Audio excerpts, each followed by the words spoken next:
तर hello friends, मी आज हा व्हिडिओ पूर्ण ऑलिव्ह ऑइलवरती बनवत आहे. चला तर मग आजचा आपला हा जो काही व्हिडिओ आहे तो ऑलिव्ह ऑइल इंडियन कुकिंगमध्ये वापरायचं की नाही हे आज आपण आता पाहूयात. तर सगळ्यात पहिला मी तुम्हाला सांगेन की ऑलिव्ह ऑइल म्हणजे काय आहे, ऑलिव्ह ऑइलचे प्रकार किती आहेत मार्केटमध्ये आणि त्यांच्यामध्ये जे काही फॅट असतात ते कोणते फॅट आहेत. तर फॅटचा आता विषय निघालेला आहे, त्यामुळे मी सगळ्यात पहिला तुम्हाला हे क्लिअर करेन की फॅट म्हणजे काय आहे, फॅटचे प्रकार किती आहेत आणि ते आपल्या शरीरासाठी चांगले असतात की नसतात. आणि त्याच्यानंतर आपण ऑलिव्ह ऑइलकडे वळूयात आणि ऑलिव्ह ऑइल मग इंडियन कुकिंगमध्ये आपण कशा रीतीने वापरू शकतो ह्याच्याकडे आपण पाहूयात. तर आपले 3 प्रकार आहेत फॅटचे: सॅच्युरेटेड फॅट, अनसॅच्युरेटेड फॅट आणि ट्रान्स फॅट. तर सगळ्यात पहिला आपण बघूयात की सॅच्युरेटेड फॅट म्हणजे काय असतात. ते आपल्या शरीरामधील जे काही बॅड कोलेस्टेरॉल आहे, म्हणजे कुठलं LDL हे बॅड कोलेस्ट्रॉल आहे, तर ते वाढवतं आणि जे काही आपलं चांगलं जे काही कोलेस्ट्रॉल आहे ते कमी करण्याचं काम करत असतं. तर हे सॅच्युरेटेड जे काही आपलं फॅट आहे, या सॅच्युरेटेड फॅट आपण प्राण्यांपासून, दूध डेअरीपासून आणि जे काही आपलं वनस्पती आहे त्याच्यापासून आपल्याला हे मिळू शकतात. तर जे काही हे फॅट असतात, हे सॅच्युरेटेड फॅट जे असतात ते पटकन जे रूम टेम्परेचर आहे त्याला देखील ते सॉलिड फॉर्ममध्ये असतात. त्यामुळे त्यांचा जो काही स्मोकिंग पॉईंट असतो तो देखील हाय असतो, म्हणजे ते हाय टेम्परेचरलाच काय होत असतात तर बर्न होत असतात. त्यामुळे ते सॅच्युरेटेड फॉर्ममध्ये असतात. तर ह्याच्यामध्ये तुम्ही उदाहरणार्थ जर घ्यायचंच झालं तर तुम्ही वनस्पतीपासून मिळणार म्हणला तर तुम्ही कोकोनट ऑइल म्हणजे खोबरेल तेल आहे, डालडा आहे, हे वनस्पतीपासून मिळणारे आणि रूम टेम्परेचरला सॉलिड फॉर्ममध्ये असणारे फॅट आहेत.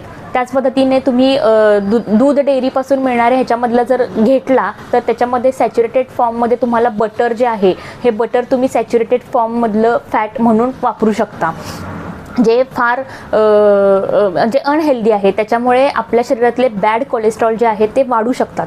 आणि प्राण्यांपासून मिळणाऱ्यांमध्ये तुम्ही म्हणू शकता की जे काही आपलं म्हशीपासून वगैरे जे आपण दूध घेतो किंवा त्याच्यापासून जे काही तूप वगैरे काढतो, तर ते तूप हे जे काही आहेत जे सॉलिड फॉर्ममध्ये आपल्या रूम टेम्परेचरला राहतात, तर ते आपले झाले कुठले तर सॅच्युरेटेड फॉर्म, जे प्राण्यांपासून आपल्याला ते मिळतात. ते जेवढं आपल्याला ते कमी करता येईल तेवढं करायचं. दुसरं आहे ते अनसॅच्युरेटेड फॅट. तर ह्याच्यामध्ये अनसॅच्युरेटेड फॅट जे काही असतात ते ॲक्च्युली आपल्या शरीरातलं जे काही गुड कोलेस्ट्रॉल आहे, म्हणजे चांगलं कोलेस्ट्रॉल जे आहे ते वाढवण्याचं काम करतात आणि बॅड कोलेस्ट्रॉल कमी करण्याचं काम ते करत असतात. तर हे लिक्विड रूम टेम्परेचरला जे कुठले पण तेल वगैरे घेतो आपण, तर ते लिक्विड फॉर्ममध्ये रूम टेम्परेचरला असतात, ते सगळे अनसॅच्युरेटेड फॅट असतात. तर आता ह्याच्यामध्ये पण पुढे एक प्रकार येतो तो म्हणजे आता हे जे अनसॅच्युरेटेड फॅट आहेत हे ॲक्च्युली आपण वनस्पतींपासून मिळवतो, म्हणजे कुठले तर शेंगदाणा तेल असो किंवा तुमचं तीळ तेल असो, त्याच पद्धतीने अजून कुठलं पाम तेल असो, हे जे काही तेल आहेत हे आपण वनस्पतींपासून मिळवतो, ते अनसॅच्युरेटेड फॅटमध्ये मोडतात. पण असं देखील एक तेल आहे जे प्राण्यांपासून मिळतं पण ते अनसॅच्युरेटेड आहे, तर ते आहे फिश ऑइल. तर ह्याच्यामध्ये देखील आपल्याला ओमेगा 3, ओमेगा 6 अशा पद्धतीचे जे काही फॅटी ॲसिड्स आहेत ते आपल्याला ह्या फिश ऑइलपासून आपल्याला मिळतात, जे अनसॅच्युरेटेड फॅट्समध्ये मोडतात. अनसॅच्युरेटेड फॅट म्हणजे हेल्दी फॅट असतात आणि सॅच्युरेटेड फॅट म्हणजे अनहेल्दी फॅट असतात. तर आपण अनहेल्दी फॅट कुठले कुठले आहेत हे आत्ता बघितलेलं आहे. तर अनसॅच्युरेटेड फॅटचे पुन्हा 2 प्रकार पडतात. एक आहे मोनो अनसॅच्युरेटेड फॅट आणि पॉली अनसॅच्युरेटेड फॅट.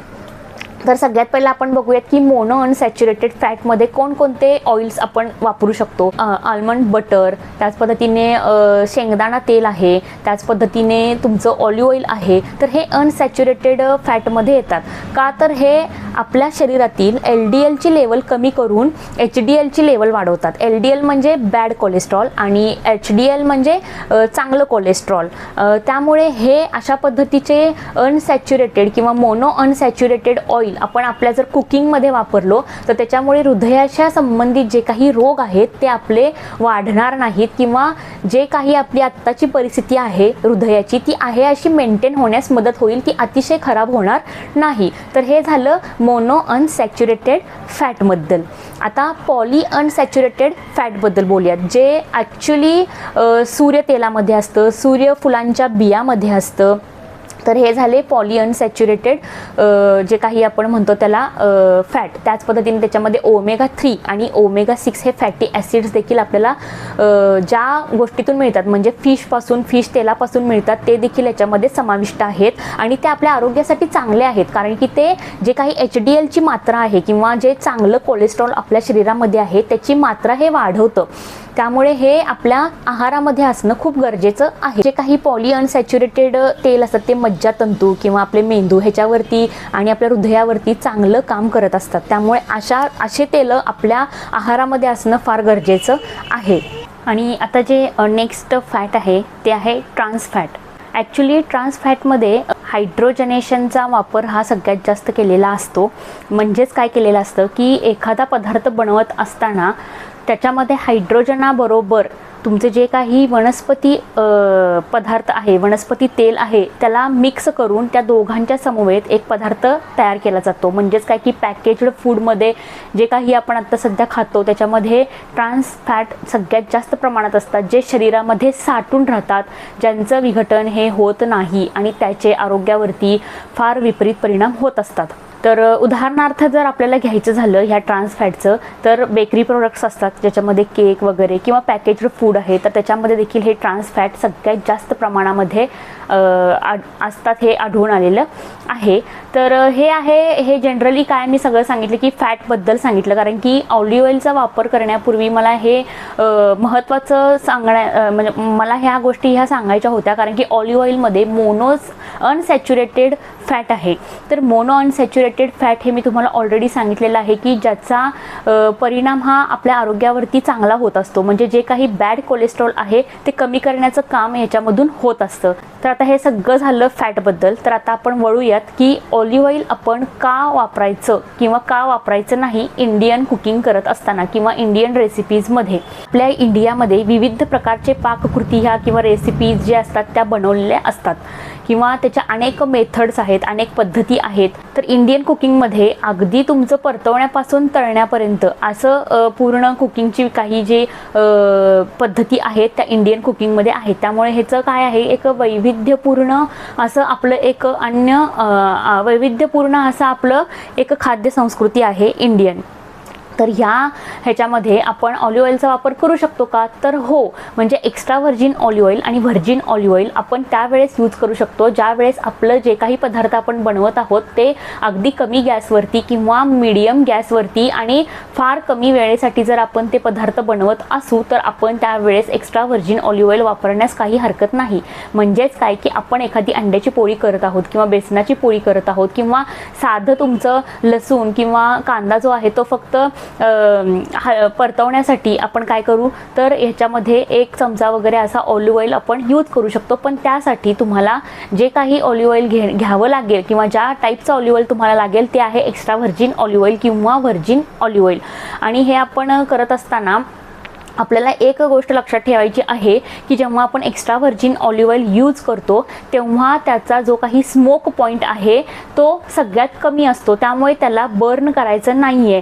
तर थोडंसं जरी तेल तापलं की त्याच्यामध्ये आपल्या ज्या काही फोडण्या आहेत त्या जर आपण दिल्या तर त्याचं जे काही कंपाऊंड आतलं स्ट्रक्चर आहे त्यातल्या प्रत्येक मॉलिक्युलचं तर ते बदलणार नाही आणि ते टॉक्झिकमध्ये किंवा विषारी वायूमध्ये त्याचं रूपांतर होणार नाही. तर तेवढ्यासाठी काय करायचं की ह्याचा स्मोक पॉईंट हा अतिशय लो असल्यामुळे हे लो गॅसवरती किंवा मीडियम गॅसवरती आपण एखादं इंडियन कुकिंग इथं करू शकतो. तर महाद्या बनवताना महाद्या हा चटपटीत होणाराच पदार्थ आहे किंवा झटपट होणारा हा पदार्थ आहे आणि मी खरं तर फक्त त्याच्यामध्ये जे काही कांदा आहे तो परतवण्यासाठी मी तिथे ऑलिव्ह ऑइलचा वापर केला. पण जर तुम्हाला म्हणजे ऑलिव्ह ऑइल वापरत असताना सगळ्यात पहिली गोष्ट आपण लक्षात ठेवायची आहे की आपण इंडियन कुकिंगमधला कुठल्या प्रकारचं कुकिंग करत आहोत. म्हणजेच काय की आपण जस्ट परतवत आहोत किंवा आपण तळत आहोत. जर आपण तळत असणार आहोत तर आपल्याला जे काही अवेलेबल आहेत म्हणजेच काय की लाईट ऑलिव्ह ऑइल आणि प्युअर ऑलिव्ह ऑइल तर ह्या गोष्टी आपण किंवा रिफाइंड ऑलिव्ह ऑइल तर ह्या 3 तेल म्हणजे हे जे काही 3 ऑलिव्ह ऑइलचे प्रकार आहेत त्या आपण तळण्यासाठी वापरू शकतो. कारण की ते ऑलरेडी त्यांचा जो काही स्मोक पॉईंट आहे तो हाय लेवलला असतो. पण ऑलिव्ह ऑइल जर ह्या प्रमाणात आपण वापरलो किंवा ह्या रिफाईंड किंवा प्युअर किंवा लाईट ऑलिव्ह ऑइल असं जर आपण वापरलो तळण्यासाठी वगैरे, तर आपल्याला त्यातून जे काही ऑलिव्ह ऑइलमधून म्हणजे कंटेंट्स मिळणार आहेत ते आपल्याला मिळणार नाहीत. त्यामुळेच ऑलिव्ह ऑइल हे तळण्यासाठी वगैरे वापरायचंच नाही आहे. म्हणूनच इंडियन कुकिंगमध्ये जेव्हा आपण तळण्याचे पदार्थ वापरतो तेव्हा ऑलिव्ह ऑइल वापरणं हे आपल्यासाठी महाग ठरू शकतं किंवा ते वापरलं न गेलेलं सगळ्यात उत्तम ठरू शकतं. आणि जर समजा की इंडियन कुकिंगमध्ये आपण काही परतवण्याच्या गोष्टी करत असो किंवा परतवण्याच्या भाज्या जर आपण करत असू, तर हो आपण नक्की एक्स्ट्रा व्हर्जिन ऑलिव्ह ऑइल किंवा व्हर्जिन ऑलिव्ह ऑइल तिथे आपण वापरू शकतो. म्हणजेच काय की एखादी बेसनाची पोळी किंवा एखादी अंड्याची पोळी किंवा सिंपलमध्ये कांदा किंवा लसूण हे जस्ट तेलामध्ये परतवण्यासाठी आपण एक्स्ट्रा व्हर्जिन ऑलिव्ह ऑइल तिथे यूज करू शकतो. म्हणजेच काय की इंडियन कुकिंग करत असताना तुमच्या कुकिंग मेथडनुसार किंवा कुकिंगच्या टाईपनुसार तुम्ही ऑलिव्ह ऑइलचे प्रकार वापरू शकता. जर तुम्हाला तळायचे असतील तर तुम्हाला जर खरंच ऑलिव्ह ऑइलच वापरून तळायचं असेल तर त्या ठिकाणी तुम्ही प्युअर ऑइल किंवा लाईट ऑलिव्ह ऑइल वापरून ते तळू शकता. आणि जर तुम्हाला परतवायचं असेल एखादी गोष्ट किंवा कांदा वगैरे लसूण वगैरे परतवायचा असेल तर त्या ठिकाणी तुम्ही एक्स्ट्रा व्हर्जिन ऑलिव्ह ऑइल वापरू शकता. कारण की परतवण्यासाठी जास्त तेल लागत नाही आणि थोड्याशा कमी लो आणि मीडियम फ्लेमवरती आपण ते निवांतपणे काय करू शकतो तर परतवून घेऊ शकतो आणि ती डिश आपण बनवू शकतो. तर हा मोठा फरक आहे. म्हणजेच काय की इंडियन कुकिंग करत असताना आपण ऑलिव्ह ऑइल हे नक्की वापरू शकतो, पण त्यांच्या जे काही कुकिंगचे आपले टाईप्स आहेत त्यानुसार आपण एक्स्ट्रा व्हर्जिन ऑलिव्ह ऑइल वापरायचं की प्युअर लाईट ऑइल वापरायचं हे ते डिपेंड करतं. तर अशा रीतीने आपण जे काही ऑलिव्ह ऑइलचं जे काही शंका होती ती आता इथे जनरली म्हणजे गेलेली आहे असं मी गृहीत धरते. आणि सगळ्यात पहिला मला एक गोष्ट सांगायची आहे की एक गृहिणी म्हणून आपल्याला ह्या सगळ्या गोष्टी म्हणजे आपण कोणतं तेल वापरतो, कारण की अख्ख्या कुटुंबाचं जे काही आपलं आरोग्य आहे ते आपल्या हातामध्ये असतं. तर आपण कोणतं तेल वापरतो इथून आपली सुरुवात व्हायला पाहिजे. आणि ते नुसताच का वापरायचं हे म्हणजे नुसताच वापरायचं इथे न थांबता त्याच्यामागचा थोडासा अभ्यास जर आपण जाणून घेतला तर आपल्याला अजून त्याचे फायदे होतील आणि आपल्याबरोबर आपल्या कुटुंबाचं देखील काय होईल आरोग्य एक चांगलं राहण्यास मदत होईल. तर अशा पद्धतीने आणि आता अजून भरपूर आहेत. म्हणजे मी घाण्यातले तेल देखील वापरते. घाण्यामध्ये मी तिळाचं तेल, शेंगदाण्याचं तेल आणि तुम्ही म्हणाल तर ते सूर्यफुलाचं तेल हे मी वापरते. आणि तूप देखील माझं कुकिंगमध्ये असतं. आणि मी एकच तेल जे असतं ते सतत वापरत नाही. म्हणजे महिन्याला किंवा दर 2-3 महिन्याला मी एखादं तेल हे बदलत राहते. म्हणजे तेल जेव्हा मी वापरते तेव्हा ते एकतर ते कोल्ड प्रेस असतं किंवा लाकडी घाण्यावरचं असतं. तर सातारामधूनच मी ते म्हणजे आमच्या गावाकडूनच ते मी तेल इकडे घेऊन येते आणि तेच तेल मी वापरते. त्यामुळे आणि सगळ्यात महत्त्वाची गोष्ट की तेल जेवढं आपण कमी खाऊ, म्हणजे ते अगदी ऑलिव्ह ऑइल जरी असेल किंवा अगदी मोहरीचा असेल किंवा तिळाचं तेल, ह्याचे कितीही फायदे असले तरी तेल हा असा प्रकार आहे की जो कमी खाल्ल्यानेच त्याचे फायदे आपल्याला चांगले होतील. जेवढे तुम्हाला कच्चे पदार्थ खाता येतील तेवढे तुम्ही खाणं इष्ट असतं. त्याच्यामुळे ऑलिव्ह ऑइलचं जे काही मला माहिती सांगायची होती तर ती मी इथे क्लिअर केलेली आहे.